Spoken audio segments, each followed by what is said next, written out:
चलिए आज आप लोग को बताते हैं कि गोवर्धन पूजा आखिर क्यों मनाया जाता है, इसका क्या इतिहास रहा है, क्या इसका इतिहास रहा है, क्या पौराणिक मान्यता है, क्या अभी का मान्यता है, इससे क्या संवर्धन होता है, क्या फायदा है, क्या नहीं है, जो सब कुछ बताते हैं इसमें। देखिए सबसे पहले जितना भी धार्मिक त्योहार मनाया जाता है वो सिर्फ धर्म से जुड़ा हुआ नहीं है, वो सामाजिक आर्थिक और प्राकृतिक को रक्षा करने के लिए बनाया गया है। हमेशा कोई भी पर्व हो सब उसी के रक्षा के लिए मनाया गया है। जैसे दिवाली के लिए हम आपको बता दिए हैं, आज गोवर्धन पूजा का बता रहे हैं और आपको कल बताएंगे छठ क्यों मनाया जाता है। ठीक है, तो देखिए गोवर्धन पूजा, गोवर्धन का मतलब पहले हम साइंटिफिक बता देते हैं, उसके बाद फिर ये पौराणिक बताएंगे, या पहले पौराणिक बता देंगे या फिर दोनों पहले देख लीजिए। पहले हम साइंटिफिक बता देते हैं, बहुत इजी है साइंटिफिक। देखिए गोवर्धन पूजा, गोवर्धन पूजा का मतलब होता है गौ का वर्धन, गौ मतलब गाय, ठीक है, और उसका वर्धन, ठीक है।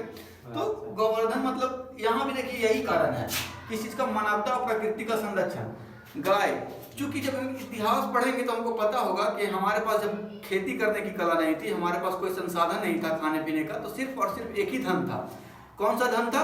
पशुधन। पशुधन में सबसे ज्यादा इंपॉर्टेंट कौन था? गाय। क्यों इंपॉर्टेंट था? क्योंकि भर भर बाल्टी दूध करे वाली गाय क्या होती है? भर भर बाल्टी दूध करती है। एक गाय रखेगा तो उससे 10 आदमी खा पी के टाइट हो जाएगा। अब कहेगा कि बकरी की खाएंगे तो बकरी की, एक बकरी की क्यों खाएगा पिएगा। और गाय एक बार जब बच्चा देती है तो साल से 2 साल लगती है, जिकरा कहते हैं लगा है, ठीक है। तो इसीलिए कहा कि भाई गाय है जो माँ के समान होती है, पोषण करने वाली होती है, ठीक है। तो इसलिए इसका वर्धन किया जाए, इसको समाज में कोई मारे नहीं। जैसे कभी क्या होता था, कोई शिकार कर लिया, कोई कुछ कर लिया, तो शिकार करना भी नहीं है, अगर कोई करे तो उससे बचाना भी है। इसका मतलब ये था गोवर्धन में कि इसको बचाना है, इसका तबीयत खराब हो गई तो छोड़ नहीं देना है, इसका इलाज कराना है अपना माता मान के। तो गोवर्धन का मतलब ये होता है कि गौ का वर्धन करना, ठीक है। तो यहाँ यही चीज है, वैज्ञानिक कारण इसका यही है। उस समय खाने के लिए कुछ था नहीं, और जब खाने के लिए नहीं रहेगा तो एकमात्र जो आर्थिक धन था वो पशुधन था। पशुधन में अब उस समय तो खेती नहीं रहेगा, क्या खाएंगे? दूध, मलाई, घी, जो भी गाय का जो दूध से निकलता था वही खाते थे ना। जब वैदिक पीरियड पढ़िएगा तो आप लोग को पता चलेगा कि गाय से ही हम लोग का पोषण होता था, ठीक है। एक ये कारण हो गया वास्तविक कारण। आइए देखिए, अब ये जो बनाया गया है गोवर्धन, ये जो कहानी बनाया गया है, चाहे जो भी है पौराणिक कथा में है, कथा मतलब क्या होता है? कहानी ही होता है। तो ये जो बनाया गया, अब हम आपको कुछ बोलते हैं, जैसे बोलते हैं कि पाकिस्तान बड़ी खराब देश है, तो तुम मान लेगा? नहीं ना मानेगा। लेकिन जब बताएंगे कि सब पाकिस्तान इतना अलड़ है, इतना खराब है कि किसी को नहीं सुनता है, 2-4 वो अटैक उसका सुना देंगे, मानवता के खिलाफ कितना काम किया है, आतंकवादी संगठन के बारे में बताएंगे, तब तुमको विश्वास होगा। तो ऐसे कोई मानता है? उस अभी कोई हम लोग को चलने के लिए क्या है?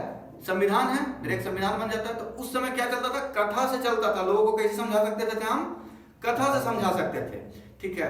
तो इसीलिए कथा बनाया गया। क्या था कथा? इसमें 2 कहानी है पौराणिक कथा में। एक है कि गोवर्धन एक बहुत विशालकाय पर्वत था, ठीक है, एकदम युवा, इतना आकर्षक कि उसमें ढेर सारा पशु पक्षी फल मूल कण सब भरा हुआ था, ठीक है, गोवर्धन, ठीक है। इतना सुंदर थे, इतना मोहक थे कि कुछ कहने का नहीं। किनके पुत्र थे ये? द्रोणाचार्य, राजा द्रोणाचार्य के, पर्वतों के राजा थे द्रोणाचार्य। अभी भी देखिएगा द्रोण से लगा हुआ रहेगा द्रोणाचल, सब द्रोणाचार्य नहीं कि द्रोणाचल, ठीक है। जैसे कैसे विंध्याचल, अरुणाचल, तो उस समय द्रोणाचल एक राजा हुआ करते थे पर्वतों का, जो बहुत मतलब सक्षम थे। तो उन्हीं के पुत्र कौन थे? गोवर्धन, उन्हीं के पुत्र गोवर्धन थे। तो इनको जब देखे, एक ऋषि मुनि देखते हैं, जब पास गुजर रहे थे तो देखे कि इतना आकर्षक पर्वत, इतना सुंदर, एकदम मोहित हो गए। मोहित हो गए, वहां पर तपस्या करना चालू, उनको मनाना चालू। इतना हुए कि मान तो गए, लेकिन अब चूंकि पर्वत है तो पर्वत से ढेर सारा पक्षी पक्षी सबका बसेरा होता है। अगर वहां सोचे कि अगर हम यहाँ चल जाएंगे तो यहाँ लोगों को कौन देखभाल करेगा, ठीक है। तो कहें ठीक है, मान भी गए कि ठीक है ले चलिए। जिद करने लगे। ये जो पुलस्त्य ऋषि थे, पुलस्त्य ऋषि, पुलस्त्य ऋषि जो थे, वो क्या करने लगे? मना लिए उनको, मना लिए, ठीक है चलेंगे, लेकिन हमको बीच में कहीं रखिएगा नहीं, जहाँ रखिएगा फिर वहीं स्थापित हो जाएंगे।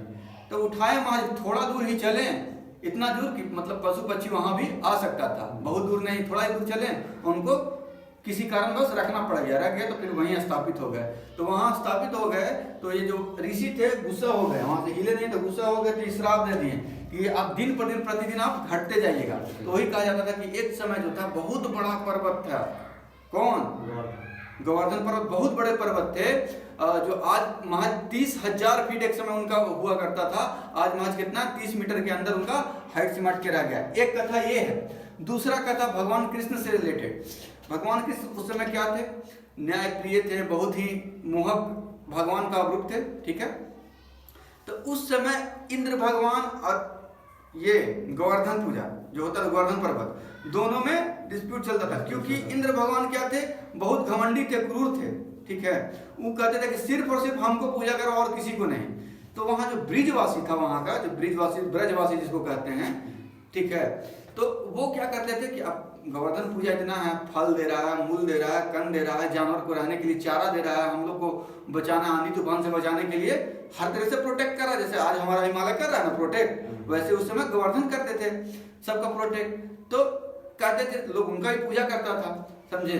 तो कहा इंद्र भगवान जो थे वो कहे कि ये इनका पूजा नहीं करना है, ये मेरा देश, अगर करेंगे तो हम अच्छा बात नहीं होगा। तब वहाँ के लोग कहा कि भाई हमको तो उनसे ये है, हम लोग के लिए इतना प्रोटेक्ट करते हैं, हर तरीके से हम लोग को लाभ मिलता है उनसे, तो काहे नहीं पूजा करेंगे गोवर्धन जी को।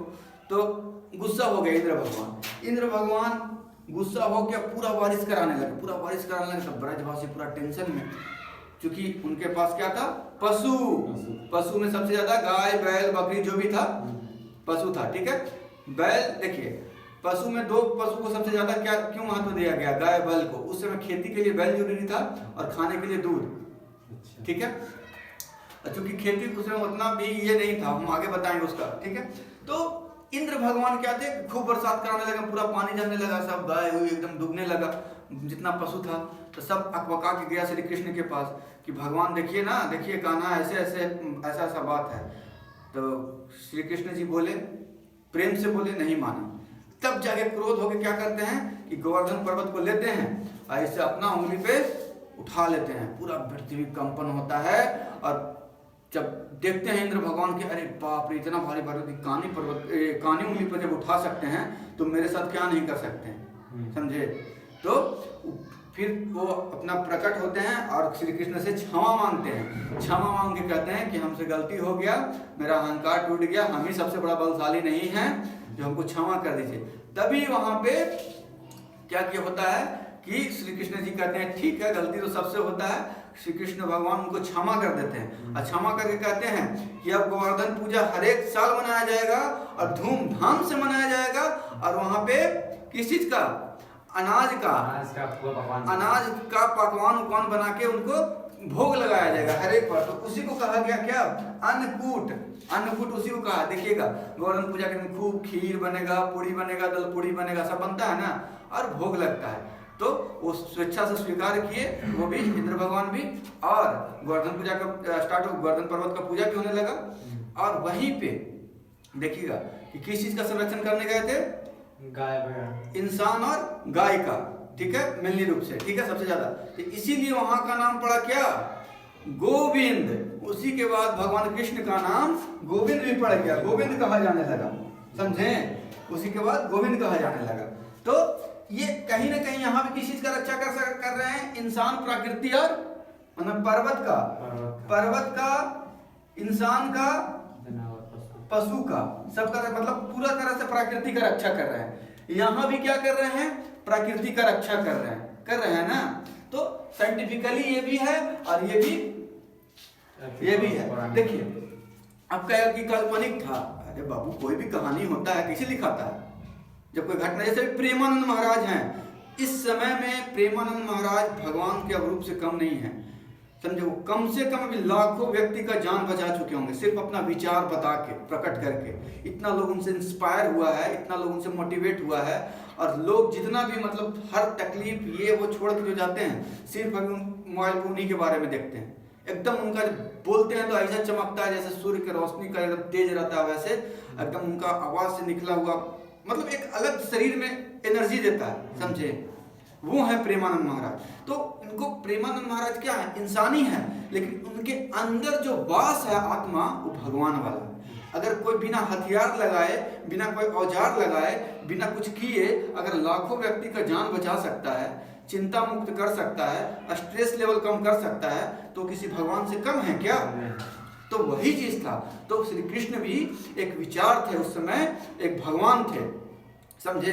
तो जितना भी पर्व त्योहार मनाया गया हमारा, वो किस चीज पे है रिलेटेड? प्रकृति और मानवता को संरक्षण करने के लिए और प्रमोट करने के लिए।